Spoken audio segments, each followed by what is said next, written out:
This is Akashvani. Time for a weekly program, Our Guest. I hand over the mic to the show host, Nitish Arora, for the same. We are very fortunate to have Miss Supriya Devasthali, Joint CGA PFMS Department of Expenditure, Govt of India, as our guest today to talk about Direct Benefit Transfer Scheme of Govt of India. Miss Supriya, welcome to Akashvani. Thank you. What exactly is this Direct Benefit Transfer, that is DBT, scheme of Govt of India? As the very name suggests, it is about the transfer of benefits. So benefits can be of two types. एक तो cash benefit and the other is benefit in kind. Now why are we calling it as direct benefit? Because the benefit, the cash benefit which has to go to a beneficiary goes directly into the bank account of that beneficiary. इसलिए direct benefit transfer. This particular process of transferring benefits is digitized. So it is fast and it is transparent also. So what is the number of schemes covered under DBT and how many ministries are using this method of benefit transfer? Large number of ministries are using this particular initiative of Govt of India. The number of ministries keep changing because government keeps announcing different schemes and each ministry may have one scheme or more than one scheme. So it would be at a time 50-60 ministries would generally be using this direct benefit transfer. We also have states, because there are certain schemes of Govt of India wherein contribution is by both the governments, central government as well as state governments. There are some schemes where the entire funds are given by the central government. And the third possibility is the state governments have their own scheme. Now in all these three types of schemes, there are direct benefit transfers. The beneficiary changes from scheme to scheme. So that beneficiary gets his or her benefits in his or her bank account. So all the states are using direct benefit transfer and at a time about 50-60 ministries keep using it. Are there any beneficiaries who are entitled for more than one benefit? Yes, there are cases where one person may be obtaining benefits from more than one schemes. It is quite possible. And we also have different types of beneficiaries. Say, for example, there may be a scholarship scheme of the government wherein students are getting the scholarship. We may have some scheme which is specifically for women. So there is PM Matru Vandana Yojana, which is for the pregnant and the lactating women. There is another important scheme of Govt of India which is called PM Kisan, wherein the cash benefits are transferred to farmers in the country. So we have different types of beneficiaries. Are these schemes only for the economically weaker sections or there are certain schemes which cover the entire population? I wouldn't say that schemes cover the entire population because each scheme has its own objective and it has its own purpose. So as we talked about PM Kisan, the benefits are given to Kisan. So not everybody is Kisan in the country. A recent scheme which was announced in this year's budget, which is called PM Surya Ghar.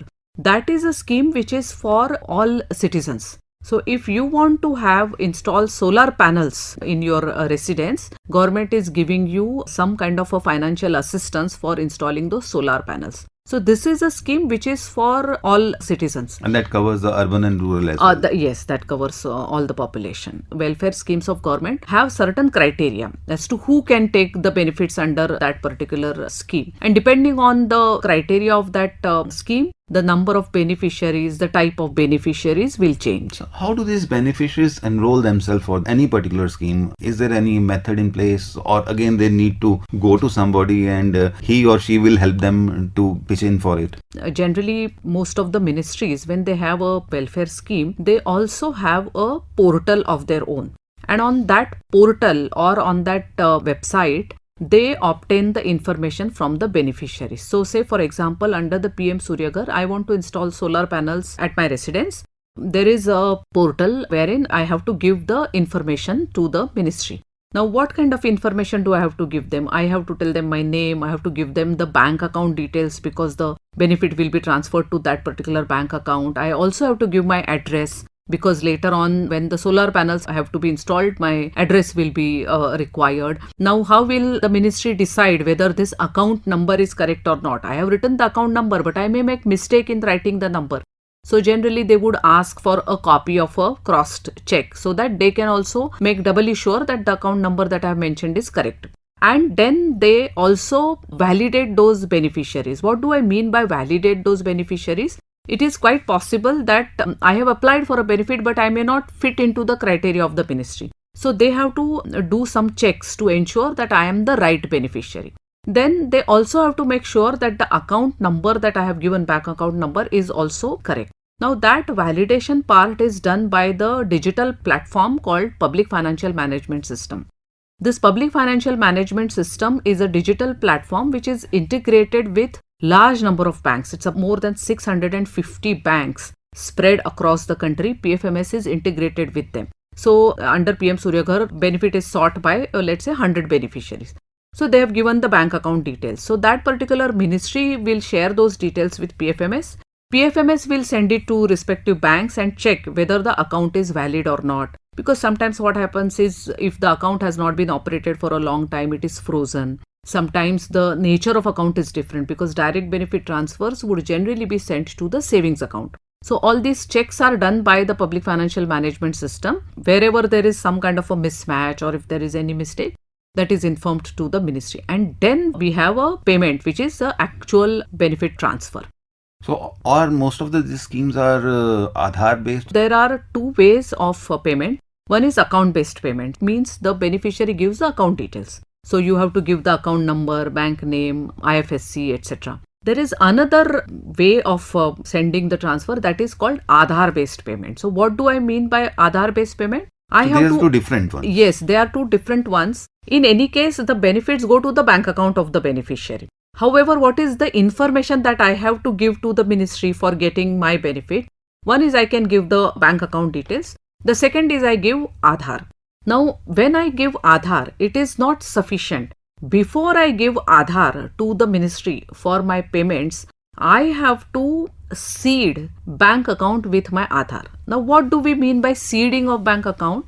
Seeding of bank account means I fill a particular form. I have to go to the bank branch and fill the form, or I can do it on the website which is provided by National Payment Corporation of India, wherein I say that I want the benefits to be transferred in this particular account.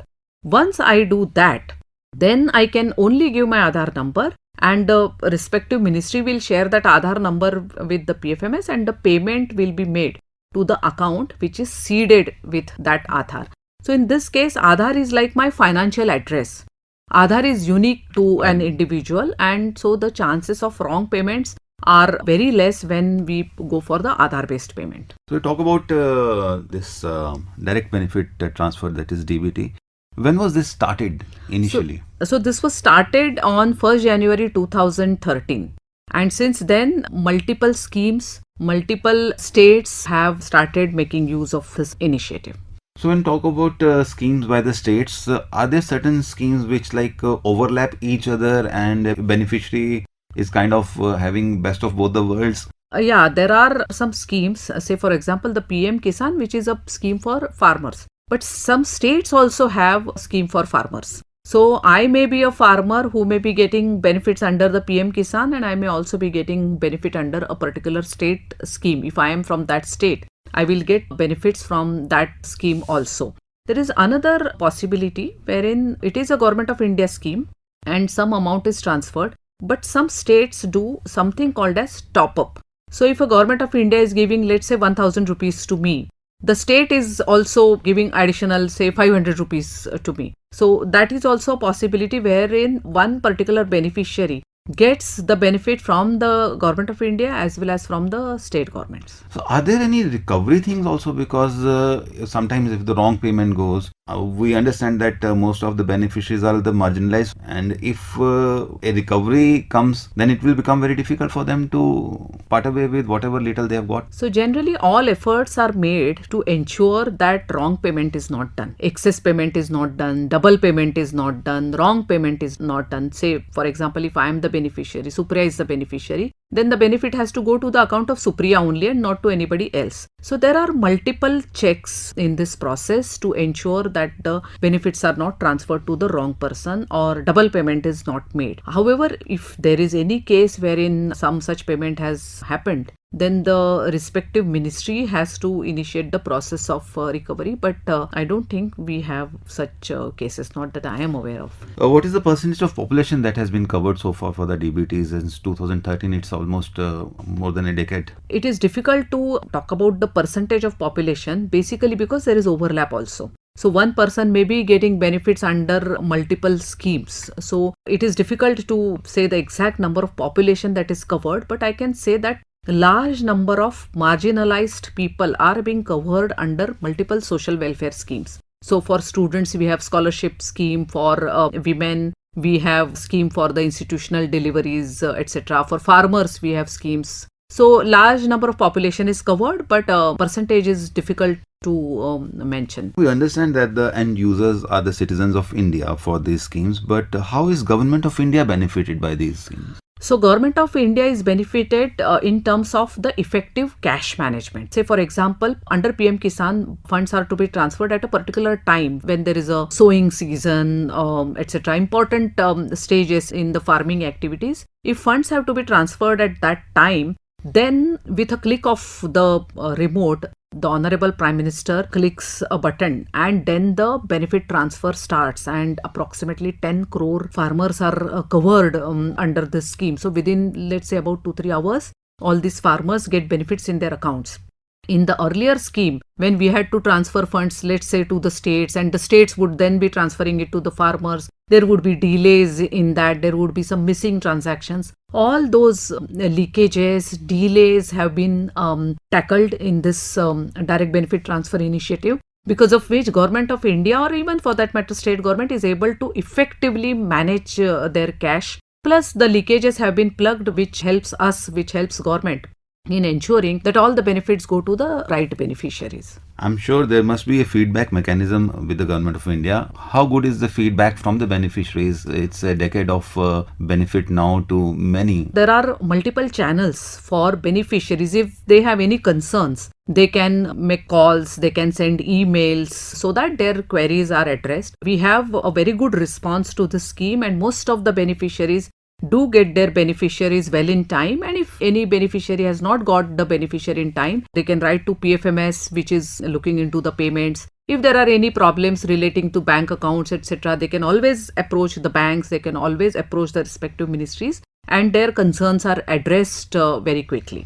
UPI is sort of a direct transfer. It's in a business sense wherein we can make payments to the dealers or to the hawkers. And it is a successful thing because of the technology. Yes. How well are you using technology for DBT schemes? Is it available on the click of a button with a mobile? Yes. So Government of India is working on this part also to leverage technology. Like you've said, UPI, if we can have a kind of a preloaded card which can be given to a student, and let's say student goes to the particular bookshop to buy stationery or to buy books, then they can use that card at that point of time. Government is working on such initiatives which would again help in better cash management, and the right beneficiary makes use of the right beneficiary. So we are working on it. Multiple ministries are working on it. So you said that there are n numbers of schemes which are there, and who's ever listening to this program, how can he enlist those things? Are they available at one particular site wherein they can know that these are the schemes and we can get benefit of it, and they can also teach others to be benefited? Yes, so there are 2-3 platforms. One is DBT Mission, which is under the Cabinet Secretariat. They have a website on which there are details about multiple schemes. Then we also DBT Mission is the office under the Cabinet Secretariat, which has a website, dbtgov.in. It gives information about DBT initiative. It also gives information about multiple schemes that are covered under DBT. There is also MITI, which is Ministry of Information and Technology. They also have multiple platforms for citizens. My Schemes is one such platform wherein citizens can get information about the multiple welfare schemes of the government. Appreciate this initiative of Government of India, because we are trying to plug leakages, and we are trying to ensure that there is just-in-time transfer to the beneficiaries, and beneficiaries should take maximum advantage of multiple social welfare schemes that the Government of India or the respective state governments is offering to them. Ms. Supriya Devasthal, thank you so much for sparing your valuable time. Thank you. It was my pleasure. Thank you. You were listening to the weekly program Our Guest, that is broadcast every Monday at 9:15 a.m. Don't forget to tune in next week, same day, same time and same frequency for more on Our Guest. Have a nice day.